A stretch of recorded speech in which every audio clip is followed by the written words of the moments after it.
buoyant, but see if I can get hang on the movie of breeze them. and do what they're doing now. It is a vulture. That one can't do that. It'd be impressive as it is.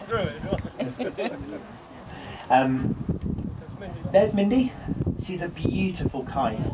Really is a beautiful kite. If you want to see Brahmi kites in the wild, you need to go over to Asia, South Asia. I was in Thailand the year before last, and I saw numerous Brahmi kites on the coast on one of the Thailand islands called Koh Lanta.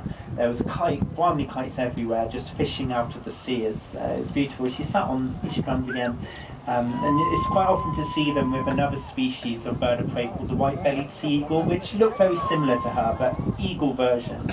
Anyway, back to the black kites, very similar to the red kite.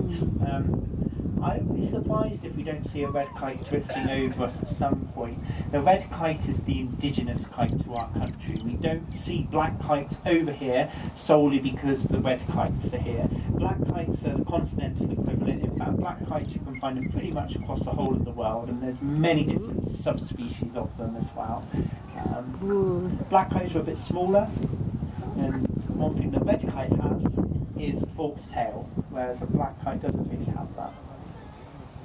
Now they're flying really well for us today, but we can do so much better, and forgive the pun, it's a perfect day to fly a kite today, because we have the breeze.